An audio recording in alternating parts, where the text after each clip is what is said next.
Today you won't escape alive, my ex-boyfriend said, his hand wrapped around my throat, pinning me against the brick wall of the alley behind my apartment. I couldn't breathe, couldn't scream. Black spots danced across my vision as his fingers tightened. This was it. After 6 months of running, of hiding, of looking over my shoulder, Derek had finally caught me, and he was going to kill me. Then I heard it. A voice, deep, amused, deadly. That's a bold statement, the voice said, especially considering you're in my territory. Derek's grip loosened slightly. I gasped for air, my eyes finding the source of the voice. A man stood at the entrance to the alley, backlit by the streetlight. Tall, broad-shouldered, wearing an expensive suit that screamed money and power. And he was smiling. Not a friendly smile, a predator's smile. "Who the hell are you?" Derek demanded, but I heard the tremor in his voice. "I'm Lorenzo DeLuca," the man said, taking a step closer. "And you just made the last mistake of your life." That's when I realized I'd stumbled into something far more dangerous than an abusive ex-boyfriend. I'd stumbled into the territory of Chicago's most feared mafia boss, and he looked like he was about to enjoy what came next. My name is Riley Cooper, and 12 hours earlier, my biggest problem had been finding a new apartment in a city where I knew no one. Now I was watching a crime lord decide whether to save my life or let my ex-boyfriend finish what he'd started. Let me back up. 6 months ago, I'd been living in Seattle with Derek Morrison, a man I'd thought was charming and successful, a man who'd slowly isolated me from my friends and family, a man whose charm had turned to control, and whose control had turned to violence. The first time he'd hit me, he'd apologized, cried, promised it would never happen again. I'd believed him because I'd wanted to believe him, because leaving felt impossible. The second time, he'd blamed me, said I'd provoked him, that if I just listened better, tried harder, loved him right, he wouldn't have to get angry. By the fifth time, I'd stopped counting, stopped making excuses, and started planning my escape. I'd waited until he'd gone on a business trip, packed a single suitcase, withdrawn half our joint savings, money I'd earned, money that was mine, and I'd run. No forwarding address, no goodbye, just gone. I'd chosen Chicago because it was big enough to disappear in. I'd found a job waitressing under the table at a diner that didn't ask too many questions. I'd rented a studio apartment in a neighborhood that wasn't great but wasn't terrible. And for 6 months, I'd been invisible. Until tonight. I'd been closing at the diner, walking the 3 blocks to my apartment at 11 p.m. like I did every night. I'd had my keys ready, my phone in my hand, doing everything right. But Derek had been waiting. He'd grabbed me before I'd reached my building, dragged me into the alley, and pressed a knife to my ribs. "Did you really think you could leave me, Riley?" He'd whispered, his breath hot against my ear. "Did you really think I wouldn't find you? Derek, please." 6 months. 6 months you made me look like a fool. 6 months you've been hiding like a coward. The knife had pressed harder. But you can't hide anymore. Today, this ends. Today you won't escape alive. That's when he'd dropped the knife and wrapped his hands around my throat instead. That's when the black spots had started. That's when Lorenzo DeLuca had appeared like some dark angel of death. And now we were here. Derek still had one hand on my throat, but his attention was entirely on Lorenzo, who'd moved closer, his smile growing wider. "Let her go," Lorenzo said. His voice was conversational, almost bored, like he was asking Derek to pass the salt, not release a woman he was strangling. "This doesn't concern you," Derek said. "This is between me and my girlfriend." "Ex-girlfriend," I managed to croak. "Shut up." Derek's hand tightened again. Lorenzo's smile disappeared. "I'm going to give you 3 seconds to remove your hand from her throat. 1. Get lost before I... 2. I said this doesn't... 3. Lorenzo moved so fast I barely saw it. One moment he was 10 feet away. The next Derek was on the ground screaming, his arm bent at an unnatural angle. Lorenzo stood over him, his expression calm, his expensive shoes pressing into Derek's chest. "You broke my arm," Derek shrieked. "That's the least of your problems." Lorenzo's voice was still conversational, still almost bored. "You just committed assault in my territory, against a woman. That's 2 violations of my rules. Do you know what happens to men who violate my rules?" "I don't give a damn about your rules." Lorenzo pressed down harder with his foot. Derek's scream cut off into a choked gasp. "Wrong answer." Lorenzo pulled out his phone, pressed one button. "Carlo, I'm in the alley behind 47th and Madison. I need cleanup. 1 body. Yes, now."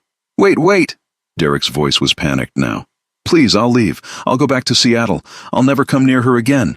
Lorenzo looked at me for the first time since he'd put Derek on the ground. His eyes were dark, assessing. Not cruel exactly, but not kind either. Just evaluating. Is that what you want? He asked me. For him to leave? I should have said yes. Should have told him to just scare Derek away. Should have avoided getting further involved with a man who'd just casually ordered a cleanup crew for a body that wasn't even dead yet. But Derek had found me once. He'd find me again. And next time, there might not be a Mafia boss to save me. No, I said, my voice hoarse from the strangling. I want him gone. Permanently. Lorenzo's smile returned. Good answer. No, please, you can't. Derek started, but Lorenzo's phone rang. Carlo. Change of plans. Not dead. Not yet. He paused, listening. Bring him to the warehouse. I'll handle it personally. Another pause. And bring a first aid kit. The woman needs medical attention. He hung up and looked at me again. Can you walk? I nodded, not trusting my voice. Good. My car is at the end of the alley. You're coming with me. Why? Because you witnessed what just happened. Because he knows where you live. Because in about 30 seconds, 2 of my men are going to arrive, and I'd prefer if they didn't see you. He grabbed Derek by his broken arm, eliciting another scream. Move. Now. I moved. What choice did I have? Lorenzo's car was a black Mercedes that probably cost more than I'd make in 5 years. He opened the passenger door, waited for me to get in, then walked Derek to a second car that pulled up behind us. 2 men got out. Big men. Dangerous-looking men. They took Derek without a word, threw him in the trunk, and drove away. Lorenzo got into the driver's seat, started the engine, and pulled into traffic like he hadn't just broken a man's arm and ordered him taken to a warehouse. Where are we going? I asked. My penthouse. You need medical attention, and we need to talk. About what? About what happens next. He glanced at me. You just asked me to permanently remove a problem. That comes with consequences, with obligations. We need to discuss terms. Terms? You didn't think I was doing this out of the goodness of my heart, did you? His voice wasn't unkind, just matter of fact. Nothing is free, Riley. Not in my world. How do you know my name? Your ex screamed it 3 times while strangling you. I pay attention. He turned onto a main street heading downtown. Now tell me everything. Start with why he wants you dead. So I told him. About Derek. About the abuse. About running. About 6 months of hiding. By the time I finished, we were pulling into an underground garage beneath a building that screamed money. Lorenzo parked, turned off the engine, and looked at me properly for the first time. Really looked at me. Not assessing anymore. Just seeing. He put his hands on you, Lorenzo said. It wasn't a question. Yes. Multiple times. Yes. And you ran. Smart. He got out of the car, came around to my side, opened my door. Come, let's get you cleaned up. Then we talk business. His penthouse was exactly what I'd expected. Sleek, modern, expensive. Floor-to-ceiling windows overlooking the city. Furniture that probably cost more than my car. Art on the walls that looked like it belonged in a museum. A woman appeared from one of the rooms. Older, maybe 50, with kind eyes and efficient movements. This is Maria, Lorenzo said. She'll take care of you. Shower, clean clothes, medical attention for your throat. He looked at Maria. Make sure she's comfortable. I'll be in my office. He walked away without waiting for a response, leaving me with Maria, who smiled gently. Come, dear. Let's get you cleaned up. You're safe now. Safe? I almost laughed. I was in a Mafia boss's penthouse, having just asked him to kill my ex-boyfriend. Safe was relative, but I followed Maria anyway, because despite everything, I did feel safer than I had in 6 months. An hour later, I was clean, wearing borrowed clothes that were too big but soft and comfortable, with ointment on my throat and pain medication in my system. Maria had left me in a guest room, telling me to rest, but I couldn't sleep. A knock on the door made me jump. It's Lorenzo. His voice came through. We need to talk. I opened the door. He'd changed out of his suit into dark jeans and a black shirt. He looked younger, less intimidating, but his eyes were still sharp. How's your throat? Sore, but I'll live. I touched it gingerly. Thanks to you. Don't thank me yet. We haven't discussed payment. I don't have money. If that's what you want. I don't want money. He gestured down the hallway. Come to my office. Let's talk properly. His office was all dark wood and leather. A massive desk, bookshelves filled with actual books. A bar cart with expensive whiskey. He poured 2 glasses, handed me one. I don't drink, I said. You do tonight. Trust me, you'll need it. He settled into his chair, gestured for me to sit across from him. Here's the situation. Your ex is currently in one of my warehouses. He's alive. He'll stay that way until I decide otherwise. And what will you decide? That depends on you, on what you want, and what you're willing to give me in return. I I told you I don't have money. I don't want money. He repeated. I want you. I nearly dropped the whiskey glass. What? Not like that, he said quickly. I'm not a monster, Riley. I'm talking about an arrangement. A deal that benefits us both. What kind of deal? I need a wife. I stared at him. You need a what? A wife? Or more accurately, I need to appear married. For business reasons. He took a sip of his whiskey. My associates, my family, they've been pushing me to settle down. To show stability. A married man is seen as more trustworthy. More invested in the future. So get married. Why do you need me? Because most women in my world come with complications. Families with agendas, expectations, demands. But you? He leaned forward. You're perfect. You have no family here, no connections, no one looking for you. You need protection, and I need a wife. It's mutually beneficial. You want me to fake marry you. I want you to really marry me, legally. But yes, it would be an arrangement, not a love match. He set down his glass. In exchange, I give you complete protection. A new identity if you want it. Financial security. And I permanently remove Derek from your life. Permanently meaning, he'll never bother you again. I guarantee it. Nah, by killing him. Does it matter? Lorenzo's expression didn't change. He was going to kill you, Riley. Would have killed you if I hadn't been there. Do you want him dead or just gone? I thought about Derek's hands around my throat. About 6 months of fear. About knowing he'd never stop looking for me. Dead, I whispered. Then it's done. He'll be handled tonight. Quietly. Cleanly. And you'll be safe. He stood, walked to the window, looked out at the city. But that protection comes with a price. You marry me. You play the role of my wife in public. You live here with me. You become part of my world. For how long? 2 years. After that, if you want to leave, we divorce quietly. I'll set you up with enough money to start over wherever you want. New identity, new life, clean break. And if I say no, then I drive you home. Derek goes free with a warning to leave Chicago. And you're on your own. He turned to face me. But we both know he'll come back. Maybe not tomorrow. Maybe not next month. But eventually. And next time, I won't be there. He was right. I knew he was right. Why me? I asked. Why not find someone else? Because you walked into my life tonight. Because you're brave enough to ask for what you need.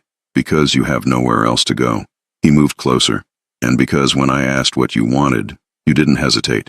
You didn't try to take the moral high ground. You were honest. I respect that. This is insane. Probably. But insane has kept me alive in a world where most men don't make it to 35. He was right in front of me now. I'm offering you safety, Riley. Real safety. The kind that comes with my name and my power. All you have to do is say yes. And if I can't go through with it, if I change my mind, then we revise the terms. I'm not a monster. I don't force women to do anything they don't want to do. His dark eyes held mine. But I am asking you to decide now, tonight, because Derek needs to be handled, and I need to know if I'm handling him as a favor or as part of our arrangement. I looked at this man, this stranger, this criminal who'd saved my life and was now offering me a devil's bargain. Marriage to a mafia boss in exchange for freedom from my past. It should have been an easy no. Should have been terrifying. Should have sent me running. But I had nowhere to run to. No one to help me. And for the first time in 6 months, I wasn't afraid. Yes, I said. I'll marry you. Lorenzo smiled. Not his predator smile. Something warmer, almost genuine. Good, he said. Then welcome to the family, Mrs. DeLuca. By the way, I'm curious. Are you listening to this at home, in your car, maybe while doing chores, or lying in bed? Tell me in the comments where you're tuning in from. I love seeing how these mafia love stories fit into your day. The next morning, I woke up in a bed that felt like sleeping on a cloud. For a moment, I forgot where I was. Then it all came rushing back. Derek, Lorenzo, the deal, the marriage. There was a knock on the door. Then Maria entered with a breakfast tray. Good morning, Miss Riley. Mr. DeLuca thought you might be hungry. She set the tray on the bedside table. He's asked that you join him in his office when you're ready. There's clothing in the closet. I took the liberty of estimating your size. After she left, I looked in the closet. It was full of clothes, expensive clothes. Dresses, pants, shirts, all in my size, all with the tags still on. How had he managed this overnight? I chose simple jeans and a soft sweater, ate the breakfast that was better than anything I'd cooked in months, and made my way to Lorenzo's office. He was on the phone when I entered, speaking rapid Italian.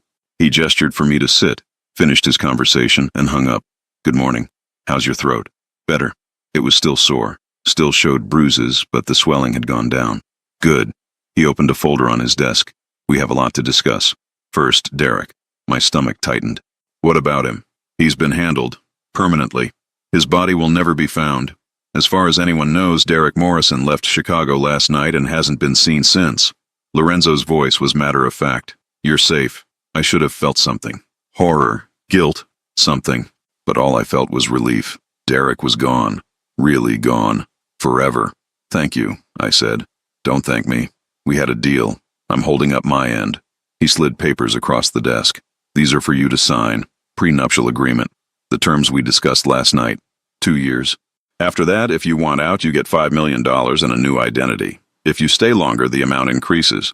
If we have children, he paused. We'll revise the terms if that becomes relevant. Children. I hadn't even thought about that possibility. We're really doing this, I said, unless you've changed your mind. No, it's a lot. It is. But Riley, I want to be clear about something. He leaned forward. This is a business arrangement. I won't demand anything from you that you're not comfortable giving. We'll have separate bedrooms. You'll have your own space. In public, we'll play the role of a married couple, but in private, we maintain boundaries, unless you decide otherwise. And if I do decide otherwise, then we revise the terms. Again, a slight smile. I'm flexible. I read through the contract. It was surprisingly fair, more than fair. Generous even.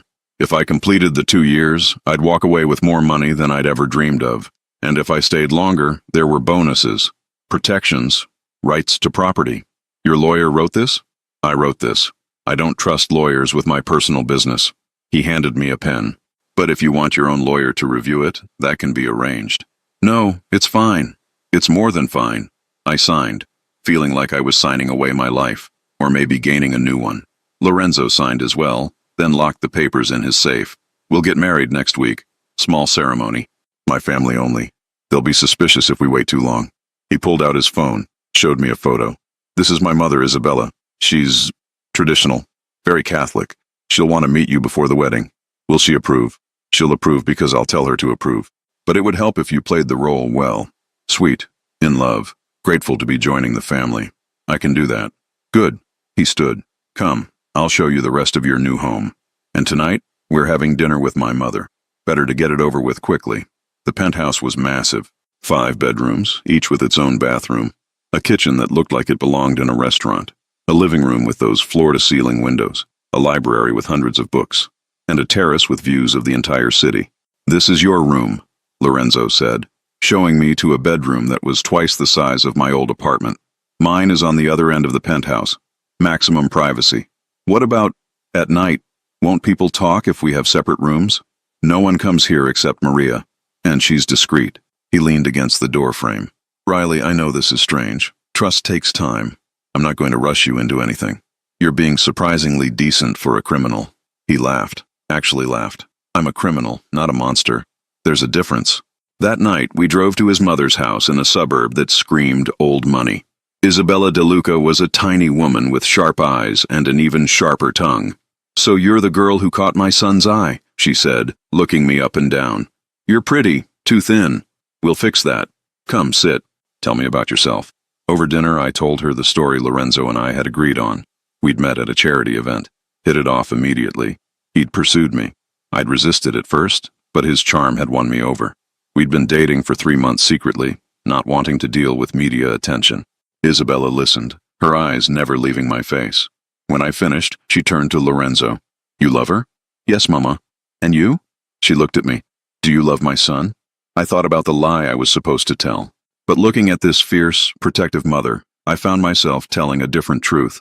I respect him. I trust him. And I think, given time, I could love him. He saved my life. That means something. Silence. Then Isabella smiled. Good. Love can grow from respect and trust. That's stronger than passion alone. She reached across the table, took my hand. Welcome to the family, Riley. You'll make a good DeLuca. The wedding was a week later. Small, like Lorenzo had promised.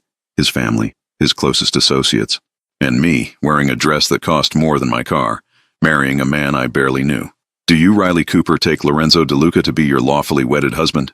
I looked at Lorenzo, at this man who'd appeared in an alley like a dark angel, who'd saved me, who'd made me a deal that was either the best or worst decision of my life. I do, I said. And do you, Lorenzo DeLuca, take Riley Cooper to be your lawfully wedded wife? Lorenzo's eyes met mine, Dark, intense, unreadable. I do. Then by the power vested in me, I now pronounce you husband and wife. You may kiss the bride. Lorenzo leaned in, and I expected a quick, perfunctory kiss for appearances. But his lips were soft against mine, gentle, almost tender. And for just a moment, I forgot this was an arrangement, forgot this was fake, and just felt. When we broke apart, he whispered so only I could hear, "Welcome to the family, Mrs. DeLuca." The reception was at a restaurant Lorenzo owned. Good food, good wine, toasts and congratulations from people I didn't know but would need to learn. Lorenzo kept me close, his hand always on my waist or holding mine, playing the role of devoted husband perfectly. "You're doing great," he murmured during a slow dance. "I'm terrified." "I know, but you don't show it. That's good." He pulled me closer. "Most of these people are harmless. Family. Friends. But some are business associates. They'll test you. See if you're weak. Don't let them." "How?" "Stay close to me. Let me do most of the talking. And if anyone gets too personal, just smile and change the subject." He spun me gently. "You're a natural at this. At lying. At surviving. It's the same thing in my world." After the wedding, we went back to the penthouse. I went to my room, changed out of the dress, and sat on the bed, trying to process what had just happened. I was married to a Mafia boss, in exchange for safety. There was a knock on my door. Lorenzo, still in his tux, but with the tie loosened. "Can I come in?" "It's your house." "It's our house now, and I'm asking permission." He stayed in the doorway. "I wanted to check on you. Make sure you're okay." "I'm fine, just processing." "I understand. This is a lot." He paused. "Riley, I want you to know something. This might have started as an arrangement, but I take marriage seriously. Even a business marriage. You're under my protection now. Really under it. Anyone who hurts you answers to me. Anyone who disrespects you answers to me. Your family. That means something. Thank you. Don't thank me. Just give this a chance. Give us a chance. I know it's weird and unconventional, but maybe we can make it work." He started to leave, then turned back. "And Riley, for what it's worth, I'm glad it was you I found in that alley. I think we're going to be good for each other." Over the next months, I learned what it meant to be Lorenzo DeLuca's wife. The galas and dinners, the family gatherings, the careful navigation of a world where everyone had secrets and everyone was always watching. But I also learned about Lorenzo himself, how he made espresso every morning with almost religious precision, how he read for an hour before bed every night, how he was ruthless in business but gentle with his mother, how he kept his word, even when it would have been easier not to. And slowly, carefully, the walls between us started to come down. 4 months after our wedding, I found him in his office late one night, staring at papers with a frustrated expression. "What's wrong?" I asked from the doorway. "Business problem. Nothing for you to worry about." "Maybe I can help." He looked skeptical. "You know anything about international shipping contracts?" "No, but I know how to read contracts. I waitressed my way through college for a business degree I never got to use." I moved closer. "Let me look." He handed over the papers, probably more to humor me than because he thought I could help. But I saw the problem immediately. "Here," I said, pointing. "This clause. It contradicts this one. They're trying to screw you on tariffs." Lorenzo leaned over my shoulder, following my finger. "You're right. How did you catch that?" "I'm good with details. Always have been." He looked at me with new respect. "You're full of surprises, Mrs. DeLuca." "So are you, Mr. DeLuca." That night was a turning point. Lorenzo started asking my opinion on things, including me in discussions, treating me like a partner, not just an employee playing a role. And somewhere in there, the fake marriage started feeling real. 6 months in, Lorenzo had to go to New York for business. He'd be gone for 3 days. "Will you be okay?" he asked the morning he left. "I'll be fine. I've got Maria, and your security. If you need anything, call me, anytime." He hesitated, then pulled me into a hug. Quick, almost awkward, but genuine. "I'll miss you. I'll miss you too." And I realized with a shock that I meant it. Somewhere between the fake marriage and the real life, I'd started to care about him. Really care. When he came back 3 days later, he walked in the door and immediately found me in the library. "You're here," he said. "Where else would I be?" "I don't know. I thought maybe you'd leave while I was gone. The 2-year mark is coming up soon. You could have taken the money and disappeared." "I could have, but I didn't. I closed my book, because I don't want to leave, Lorenzo. This place, this life, it feels like home. For the first time in years, I feel like I'm home." He crossed the room in 3 strides, cupped my face in his hands, and kissed me. Not gentle like at our wedding, passionate, desperate, Real. When we broke apart, he rested his forehead against mine. I love you, he said. I didn't mean to. This was supposed to be business. But somewhere between saving you and marrying you and living with you, I fell in love with my wife. I love you too, I whispered. I think I have for months. I was just too scared to admit it. Don't be scared. Not with me, never with me. That night, I didn't sleep in my room. I slept in Lorenzo's, in his arms, and the fake marriage became completely, undeniably real. The 2-year mark came and went. We didn't even discuss it. The contract sat in the safe, unmentioned, because we both knew we were in this for life now. A year later, I found out I was pregnant. Lorenzo cried when I told him. Actually cried. We're having a baby. We're having a baby. I love you so much, he said, his hand on my still flat stomach. Both of you. Our daughter was born 9 months later. We named her Sophia, after Lorenzo's grandmother. She had his dark hair and my eyes, and she was perfect. She's so small, Lorenzo whispered, holding her with shaking hands. She's perfect, like her mother. He kissed my forehead. Thank you, for staying, for loving me, for giving me this family. Thank you for saving me, in that alley, and every day since. 5 years after that night in the alley, we stood on the terrace of our penthouse, watching Sophia play with her little brother Marco. Lorenzo's arm was around my waist, my head on his shoulder. Happy? He asked. Beyond happy. You? More than I ever thought possible. He kissed the top of my head. You know what I think about sometimes? What? That night, in the alley. What would have happened if I hadn't been there? I'd be dead. Exactly. And I'd be alone. No wife, no family, no you. He turned me to face him. I wasn't lying when I said you were perfect. You walked into my life at exactly the right moment, and you've been perfect for me ever since. Even though I was broken, you weren't broken. You were surviving. There's a difference. He cupped my face. And you've been thriving ever since. Because of you. Because of us. He corrected. We saved each other, Riley. I might have saved your life that night, but you saved mine in a different way. You made me want to be better. To build something real. To have a family. I love you. I whispered. I love you too. Forever. And he meant it.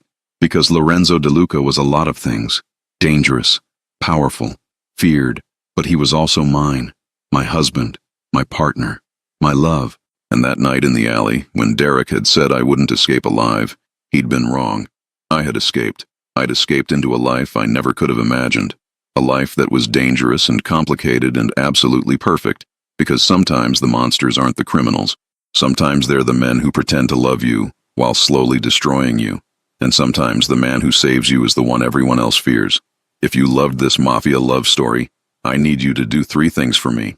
First, hit that like button and let me know this story touched your heart.